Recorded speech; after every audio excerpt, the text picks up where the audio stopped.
El 70%, 7 de cada 10 personas que ganan la lotería, acaban completamente en la ruina apenas unos años después. Madre mía, es una estadística brutal. Y atención, porque de los 3 restantes que logran mantener el dinero, 2 acaban desarrollando desequilibrios psiquiátricos severos, o viendo cómo sus familias se desmoronan por completo. Claro, es que el circuito se funde. Exacto. ¿Por qué una inyección masiva de dinero, algo que, bueno, se supone que debería solucionar todos nuestros problemas terrenales, destruye literalmente a quienes no están preparados? Es una pregunta buenísima.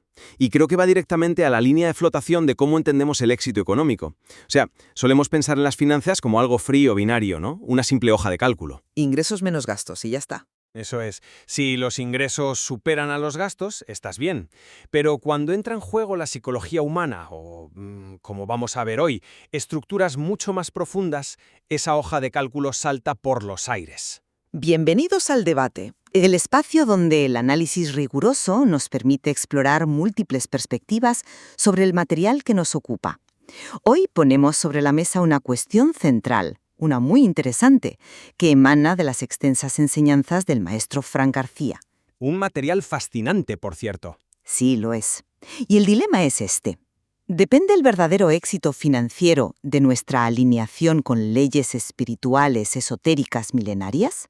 ¿O estamos en realidad ante un conjunto de estrategias empresariales y psicológicas de altísimo nivel presentadas bajo un manto místico para que la mente las acepte mejor? Es sin duda la gran tensión que atraviesa todo este texto de principio a fin. Totalmente. Por mi parte, como defensora de la lectura literal del texto, sostendré que el material no usa meras metáforas, revela una ontología genuinamente espiritual. En esta visión, el empresario no hace dinero. El dinero es una consecuencia directa de nuestra capacidad energética y de la aplicación estricta de leyes divinas, como las que expone la Cábala, por ejemplo. Bueno, pues yo por mi parte sostendré que este material es, en el fondo, un sofisticadísimo manual de disciplina financiera, inteligencia emocional y estrategia corporativa. O sea, utiliza el lenguaje espiritual sencillamente como un vehículo pedagógico. Un vehículo brillante, sí, pero terrenal al fin y al cabo. Pues a ver, para empezar a tirar del hilo, volvamos a ese 70% de arruinados por la lotería. Vale, vamos a ello. El texto de García es inequívoco en cómo define la riqueza. Nos dice que el creador de abundancia se convierte en un canal, un receptáculo. Utiliza el término hebreo, kli, que significa vasija, para que fluya la abundancia divina, lo que él llama parnasá. Ajá, la parnasá. Sí.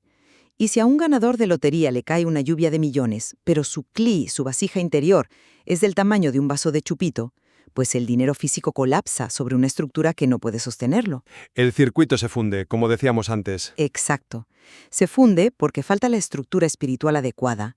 El texto habla de emuná y bitajón. Para quienes no estén tan familiarizados, emuná es la fe, pero una fe activa. Y bitajón es la certeza absoluta en el Creador. Certeza ciega. Eso es. Sin esa arquitectura invisible, la vasija se rompe bajo el peso de la materia. El nivel de riqueza que puedes mantener es milimétricamente igual al tamaño de tu vasija espiritual. Si el flujo no encuentra sostén, se retira. No es un fallo contable, es una ley de la física espiritual. Me encanta cómo se plantea, de verdad, es una imagen potentísima. Pero vamos a bajarlo a tierra por un momento. A ver, bájalo. Esa vasija de la que hablas, ese kli, yo lo interpreto de una forma mucho más neurobiológica y, digamos, conductual. Para mí es una metáfora brillante de la educación financiera y la madurez psicológica. Cuando ese afortunado de la lotería se arruina, no es porque un flujo divino haya triturado un receptáculo metafísico. ¿Entonces por qué es? Pues porque esa persona carecía de control de impulsos. Le faltaba infraestructura neuronal para gestionar picos extremos de dopamina. Es así de simple. Ya, pero es que el material no habla de dopamina, habla de leyes universales. No usa la palabra dopamina, claro, pero fíjate en el contraste de sus consejos. Por un lado te habla de vasijas y certezas absolutas, pero a renglón seguido da a sus seguidores directrices tremendamente pragmáticas. Por ejemplo, Pues les dice, no sobrepenséis para ejecutar, o les insiste en que basen sus negocios en el networking y las alianzas clave. O sea, eso es estrategia corporativa de primero de carrera. Y aquí es donde entra el misticismo. Es la herramienta perfecta para romper lo que el texto llama clipots. Las cáscaras, las envolturas negativas. Eso es. Los clipots en la mística judía son como entidades negativas o bloqueos, pero en psicología pura y dura son creencias limitantes. Es el síndrome del impostor. Llamarlo clipot le da un peso de urgencia que te obliga a deshacerte de ello. Pero el mecanismo de base es un simple reencuadre cognitivo. A ver, entiendo esa traducción que haces al lenguaje terapéutico moderno, pero al hacerlo le estás vaciando el peso real que el texto le otorga. Sinceramente, yo no diría que lo vacío, simplemente lo traduzco. Ya, pero es que no es solo un truco psicológico para sentirte mejor. Hablemos del concepto de restricción, el tzimtzum. Un concepto clave, ¿sí? Clave y muy específico. El tzimtzum es originalmente el concepto cabalístico de cómo el creador tuvo que contraerse o restringirse para hacer espacio al universo material. Aplicado a las finanzas, el texto explica que los grandes cabalistas adinerados practican esta restricción de forma radical. Radical, es la palabra, sí. ¿Cómo lo hacen? Si se levantan un día en un estado de oscuridad emocional, atrapados en esos clipots de los que hablábamos, ya sea ansiedad, tristeza, enfado, no compran ni un paquete de chicles. No hacen una sola transferencia bancaria. No gastan ni un céntimo, vamos. Ni uno. Porque asociar la economía, la parnasá, a emociones densas o desequilibradas corta literalmente el flujo energético por resonancia. La restricción aquí no es para ahorrar 5 euros, es un acto metafísico, un cortafuegos para no contaminar la fuente de tu abundancia. Ya veo por dónde vas. Es una ley de causa y efecto en un plano superior, no un simple recorte de gastos. Vale, vamos a diseccionar esto porque aquí está la genialidad del método, en mi opinión. ¿Qué pasa neurobiológicamente cuando estás triste, ansioso o enfadado? Bueno, que estás vulnerable. Exacto. Tu cerebro reptiliano toma el mando y busca un alivio rápido, un chute de recompensa. ¿Y cuál es la forma más fácil de conseguirlo en el siglo XXI? ¿Comprar algo? Las compras compulsivas. Cualquier asesor de finanzas conductuales te dirá que jamás tomes decisiones patrimoniales bajo alteración emocional. Pero el método te da herramientas físicas para un problema espiritual, fíjate. O herramientas espirituales para un problema físico. Fíjate tú en la clave metodológica que da el texto. Antes de hacer una transferencia importante o una compra, instruye a hacer la técnica de respiración 7-7-7. Inhala 7 segundos, sostiene 7, exhala 7. Sí, claro, para recuperar la coherencia de la vasija energética. Bueno, para bajar los niveles de cortisol en sangre, para desactivar el sistema nervioso simpático, que es el de lucha-huida, y devolver el riego sanguíneo a la corteza prefrontal, que es la que toma decisiones racionales. Ya, lo reduces todo a biología. Es que piénsalo. Si le dices a alguien, oye, no compres porque tienes el cortisol alto, le da absolutamente igual y se compra los zapatos. Pero si le dices, si compras ahora, estás inyectando energía oscura en tu flujo de parnasá y romperás tu vasija financiera por falta de chimchum. Amigo mío, la persona se frena en seco. Claro, porque entiende la gravedad. Porque vestirlo de misticismo le otorga una gravedad reverencial que obliga al individuo a tener un autocontrol de hierro. Es pura regulación emocional envuelta en papel de regalo cósmico. A ver, es un argumento muy ingenioso, lo reconozco. Si todo se redujera a no comprar chicles estando triste, te daría la razón, te la daría. Podría ser simple control de impulsos, pero es que la arquitectura del material de García va muchísimo más lejos. ¿En qué sentido? En que la teoría psicológica se queda muy corta frente al árbol de la vida. Ah, las 10 sefirot. Las emanaciones divinas para dictar literalmente el éxito empresarial. Y lo hace con un nivel de detalle que no parece humano. Bueno, humano es, otra cosa es que sea complejo. Te dice que Keter, la corona, es lo que te da la visión disruptiva del negocio. Binah, el entendimiento, aterriza esa visión y te da el modelo financiero. Luego tienes Gesed, la misericordia o bondad, que paradójicamente rige la expansión desatada y las ventas masivas. Y Yesod, el fundamento, que domina las alianzas estratégicas. Sí, vamos, mapea la empresa entera. Mapea la empresa, pero advierte algo fundamental. Y es que los imperios más grandes nacen de lo que el mundo llama ideas locas, pero que, según el texto, son transmisiones literales de los ángeles. Habla específicamente de los 72 nombres de Dios interactuando con el alma del individuo durante el sueño o la meditación. Ya, pero eso es muy interpretativo.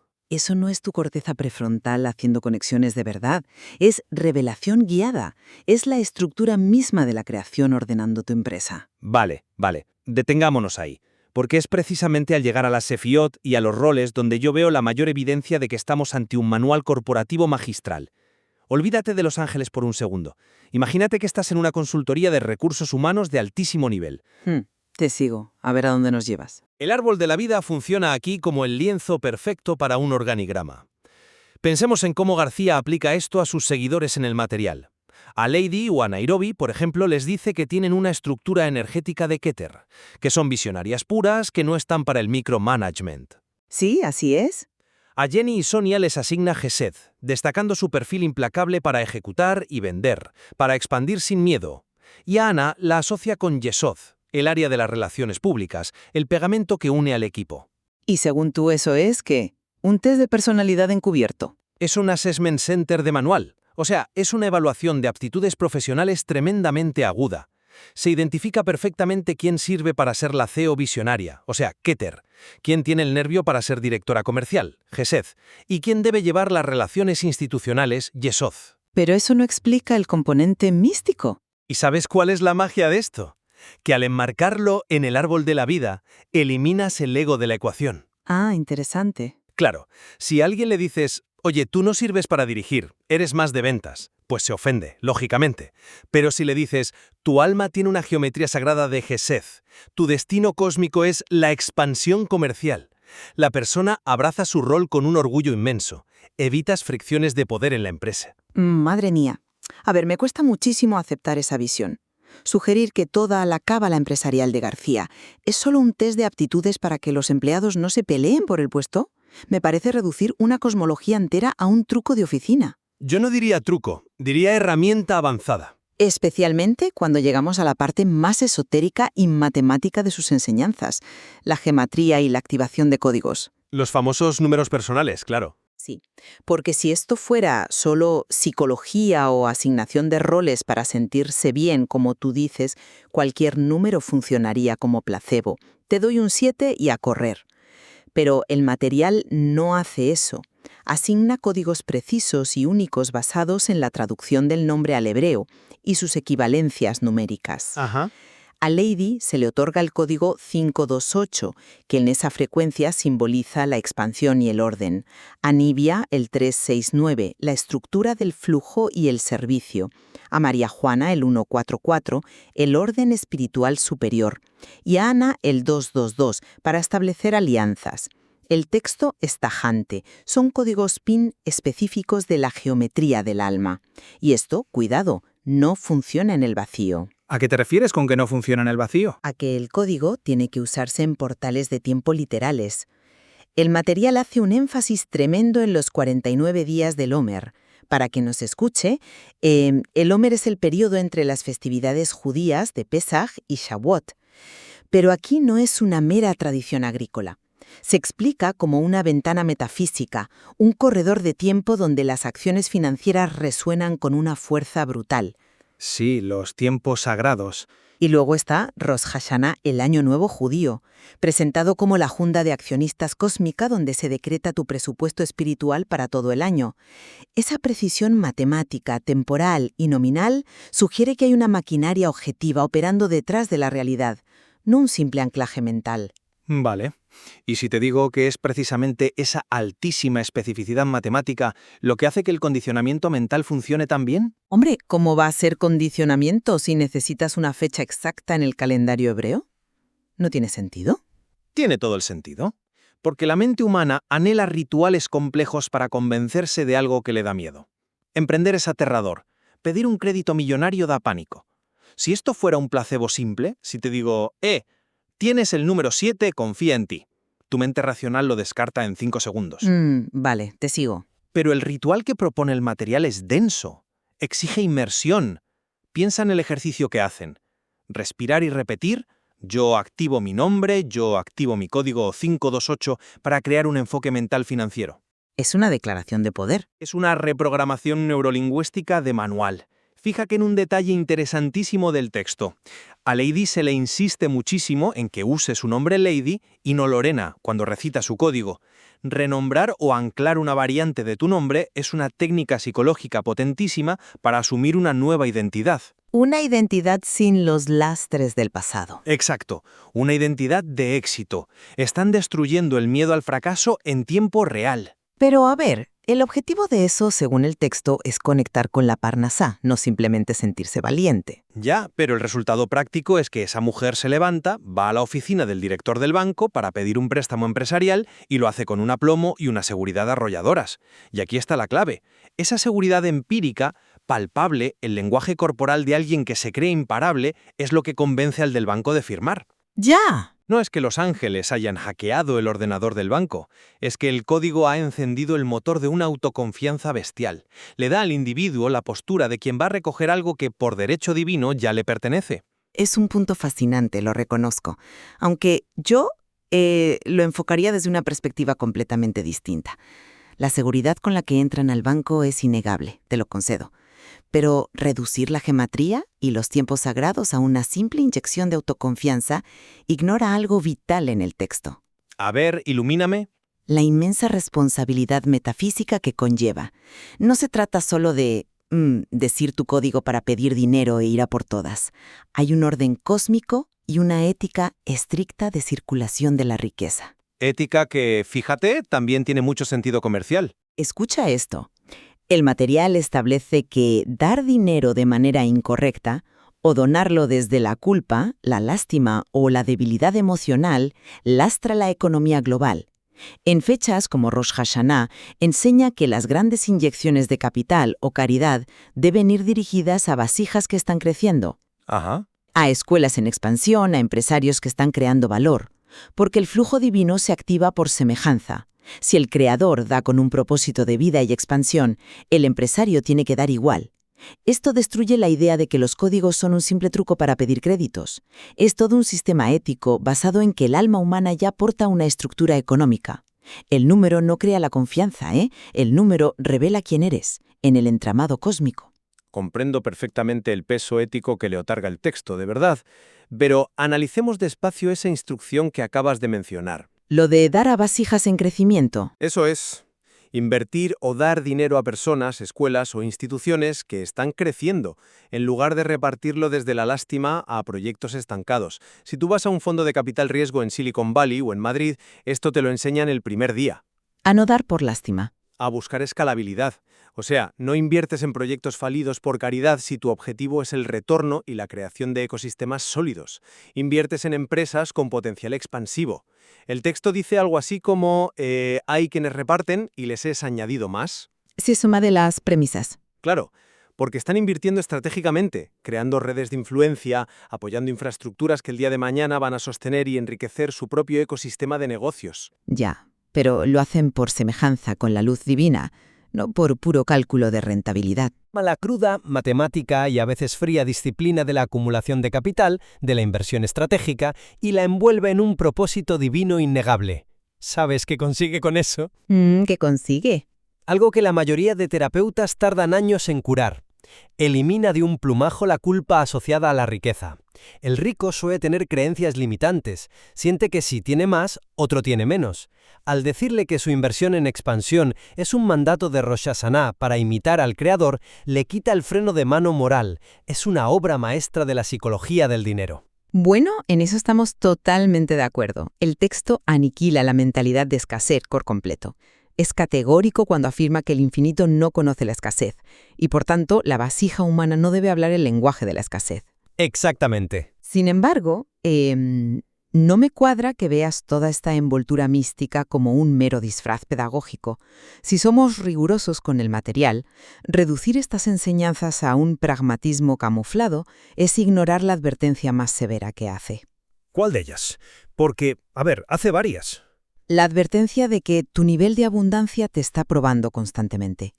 El texto insiste en que si la riqueza llega y tu coherencia interna falla, es decir, si tratas mal a tus empleados, si rompes la restricción, si dejas entrar los clipots, el mundo espiritual corta el flujo. Ya. Desde mi lectura, la férrea disciplina de la que tú hablas, ese ahorro y networking del que presumes, no es la causa que genera la riqueza.